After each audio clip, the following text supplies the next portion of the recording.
श्रीमद्भागवत महापुराण पंचम स्कंद अध्याय 26 नरकों की विभिन्न गतियों का वर्णन। राजा परीक्षित ने पूछा, महर्षि, लोगों को जो ये ऊंची नीची गतियां प्राप्त होती हैं, उनमें इतनी विभिन्नता क्यों है? श्री सुखदेव जी कहते हैं, राजन, कर्म करने वाले पुरुष सात्विक, राजस और तामस 3 प्रकार के होते हैं तथा उनकी श्रद्धाओं में भी भेद रहता है। इस प्रकार स्वभाव और श्रद्धा के भेद से उनके कर्मों की गतियां भी भिन्न भिन्न होती हैं और न्यूनाधिक रूप में ये सभी गतियां सभी कर्ताओं को प्राप्त होती हैं। इसी प्रकार निषिद्ध कर्म रूप पाप करने वालों को भी उनकी श्रद्धा की असमानता के कारण समान फल नहीं मिलता। अतः अनादि अविद्या के वशीभूत होकर कामना पूर्वक किए हुए उन निषिद्ध कर्मों के परिणाम में जो हजारों तरह की नारकी गतियां होती हैं, उनका विस्तार से वर्णन करेंगे। राजा परीक्षित ने कहा, भगवान, आप जिनका वर्णन करना चाहते हैं वे नरक इसी पृथ्वी के कोई देश विशेष है अथवा त्रिलोकी से बाहर या इसी के भीतर किसी जगह है? श्री सुखदेव जी कहते हैं, राजन, वे त्रिलोकी के भीतर ही हैं तथा दक्षिण की ओर पृथ्वी से नीचे जल के ऊपर स्थित हैं। इसी दिशा में अग्निश्वात आदि पितृगण रहते हैं। वे अत्यंत एकाग्रता पूर्वक अपने वंशधरों के लिए मंगल कामना किया करते हैं। उन नरकलोक में सूर्य के पुत्र पितृराज भगवान यम अपने सेवकों के सहित रहते हैं तथा भगवान की आज्ञा का उल्लंघन न करते हुए अपने दूतों द्वारा वहां लाए हुए मृत प्राणियों को उनके दुष्कर्मों के अनुसार पाप का फलदंड देते हैं। परीक्षित, कोई लोग नरकों की संख्या 21 बताते हैं। अब हम नाम, रूप और लक्षणों के अनुसार उनका क्रमशः वर्णन करते हैं। उनके नाम ये हैं: तामिश्र, अंधतामिश्र, रौरव, महारौरव, कुंभीपाक, कालसूत्र, अस्यपत्रवंत, सुकरमुख, अंधकूप, कृमिभोजन, संदंश, तप्तसुर्मी, वज्रकंटक, शालंती, वैतरणी, पुयोद, प्राणरोध, विषसिन, लालाभक्ष, सारमयदन, अवीची और अयपान। इनके सिवा क्षार, कर्दम, रक्षोगण भोजन, शूलप्रोत, दंदशुक, अवट निरोधन, पर्यावर्तन और सूचीमुख, ये 7 और मिलाकर कुल 28 नरक तरह तरह की यातनाओं को भोगने के स्थान है। जो पुरुष दूसरों के धन, संतान अथवा स्त्रियों का हरण करता है, उसे अत्यंत भयानक यमदूत कालपाश में बांधकर बलात् तामिश्र नरक में गिरा देते हैं। उस अंधकारमय नरक में उसे अन्न जल न देना, डंडे लगाना और भय दिखलाना आदि अनेक प्रकार के उपायों से पीड़ित किया जाता है। इससे अत्यंत दहकी होकर वह एकाएक मूर्छित हो जाता है। इसी प्रकार जो पुरुष किसी दूसरे को धोखा देकर उसकी स्त्री आदि को भोगता है, वह अंधतामिश्र नरक में पड़ता है। वहां की यातनाओं में पड़कर वह जड़ से कटे हुए वृक्ष के समान वेदना के मारे सारी सुध बुध खो बैठता है और उसे कुछ भी नहीं सूझ पड़ता। इसी से इस नरक को अंधतामिश्र कहते हैं। जो पुरुष इस लोक में यह शरीर ही मैं हूं और ये स्त्री धन आदि मेरे हैं, ऐसी बुद्धि से दूसरे प्राणियों से द्रोह करके निरंतर अपने कुटुंब के ही पालन पोषण में लगा रहता है, वह अपना शरीर छोड़ने पर अपने पाप के कारण स्वयं ही रौरव नरक में गिरता है। इस लोक में उसने जिन जीवों को जिस प्रकार कष्ट पहुंचाया होता है, परलोक में यमयातना का समय आने पर वे जीव रुरु होकर उसे उसी प्रकार कष्ट पहुंचाते हैं। इसीलिए इस नरक का नाम रौरव है। रुरु सर्प से भी अधिक क्रूर स्वभाव वाले एक जीव का नाम है। ऐसा ही महारौरव नरक है। इसमें वह व्यक्ति जाता है जो और किसी की परवाह न कर केवल अपने ही शरीर का पालन पोषण करता है। वहां कच्चा मांस खाने वाले रुरु इसे मांस के लोभ से काटते हैं। जो क्रूर मनुष्य इस लोक में पेट पालने के लिए जीवित पशु या पक्षियों को रांधता है, उस हृदयहीन राक्षसों से भी गए बीते पुरुष को यमदूत कुंभीपाक नरक में ले जाकर खौलते हुए तेल में रांधते हैं। जो मनुष्य इस लोक में माता पिता, ब्राह्मण और वेद से विरोध करता है, उसे यमदूत कालसूत्र नरक में ले जाते हैं। इसका घेरा 10,000 योजन है। इसकी भूमि तांबे की है। इसमें जो तपा हुआ मैदान है, वो ऊपर से सूर्य और नीचे से अग्नि के दाह से जलता रहता है। वहां पहुंचाया हुआ पापी जीव भूख प्यास से व्याकुल हो जाता है और उसका शरीर बाहर भीतर से जलने लगता है।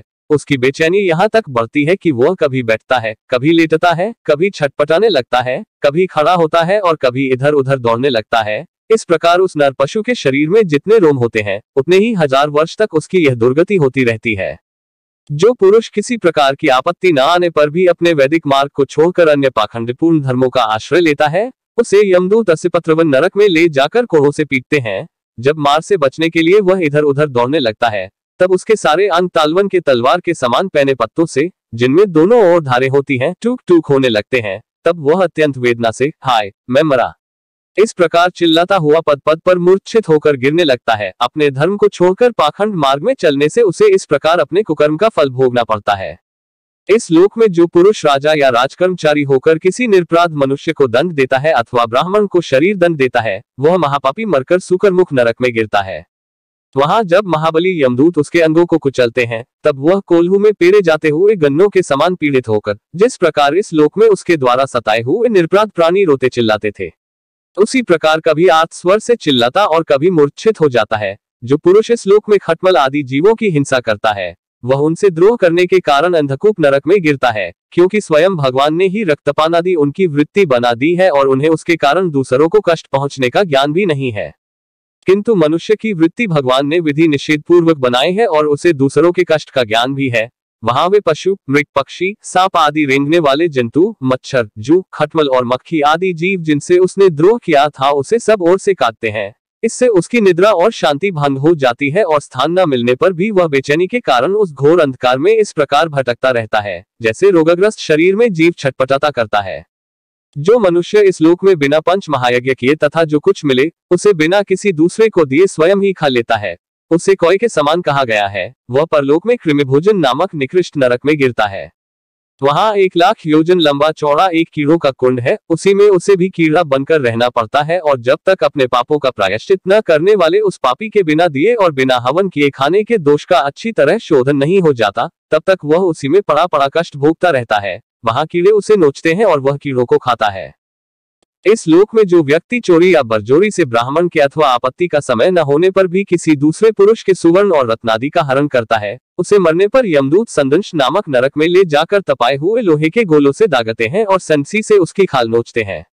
इस लोक में यदि कोई पुरुष अगम्या स्त्री के साथ संभोग करता है अथवा कोई स्त्री अगम्य पुरुष से व्यभिचार करती है, तो यमदूत उसे तप्तसूर्मी नामक नरक में ले जाकर कीड़ों से पीटते हैं तथा पुरुष को तपाए हुए लोहे की स्त्री मूर्ति से और स्त्री को तपाई हुई पुरुष प्रतिमा से आलिंगन कराते हैं। जो पुरुष इस लोक में पशु आदि सभी के साथ व्यभिचार करता है, उसे मृत्यु के बाद यमदूत वज्रकंटक शाल्मली नरक में गिराते हैं और वज्र के समान कठोर कांटों वाले सेमर के वृक्ष पर चढ़ाकर फिर नीचे की ओर खींचते हैं। जो राजा या राजपुरुष इस लोक में श्रेष्ठ कुल में जन्म पाकर भी धर्म की मर्यादा का उच्छेद करते हैं, वे उस मर्यादातिक्रमण के कारण मरने पर वैतरणी नदी में पटके जाते हैं। यह नदी नरकों की खाई के समान है।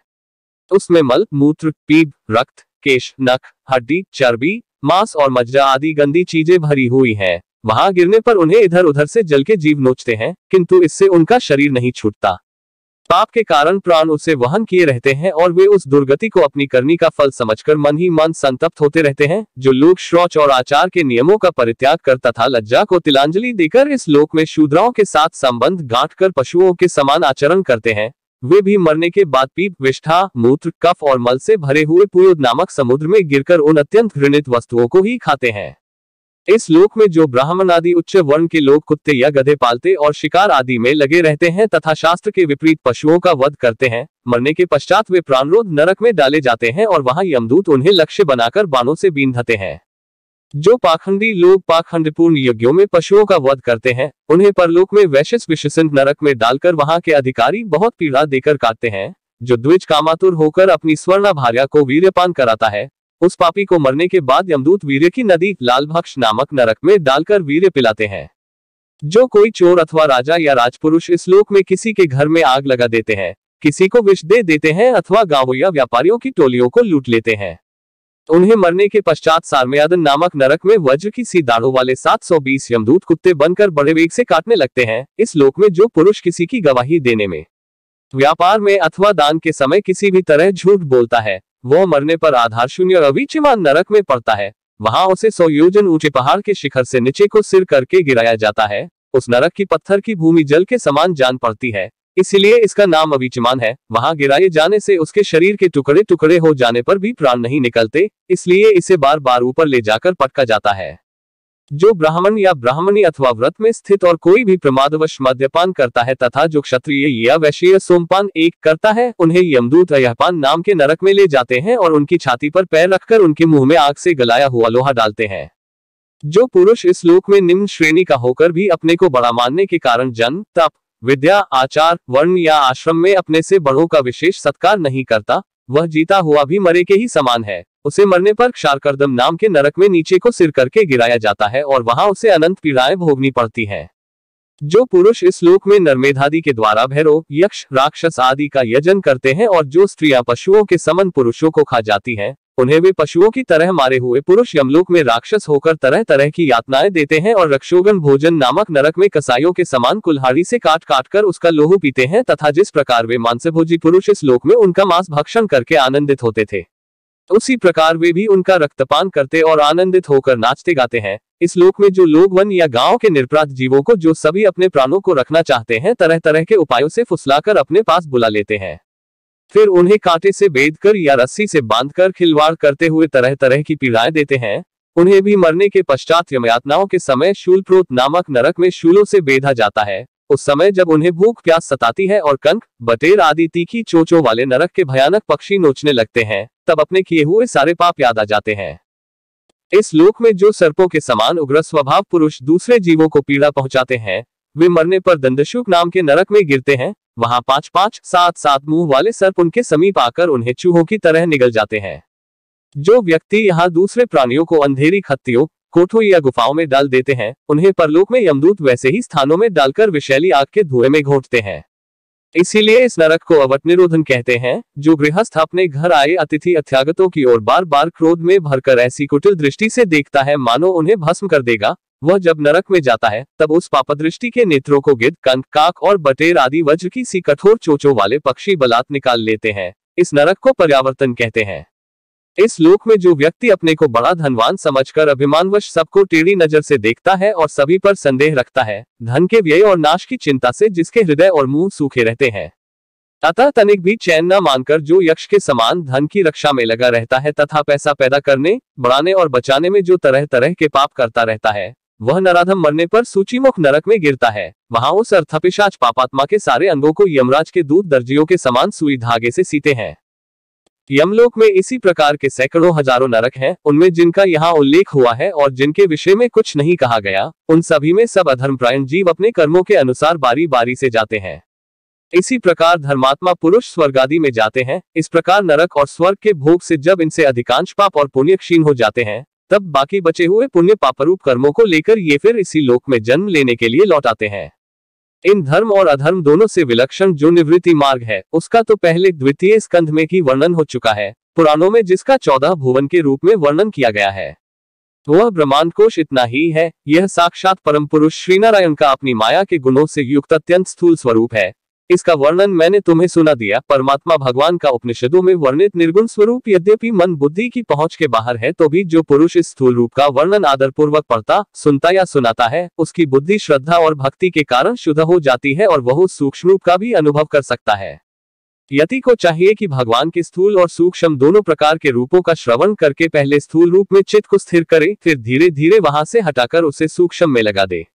परीक्षित, मैंने तुमसे पृथ्वी, उसके अंतर्गत द्वीप, वर्ष, नदी, पर्वत, आकाश, समुद्र, पाताल, दिशा, नरक, ज्योतिर्गण और लोकों की स्थिति का वर्णन किया। यही भगवान का अति अद्भुत स्थूल रूप है, जो समस्त जीव समुदाय का आश्रय है।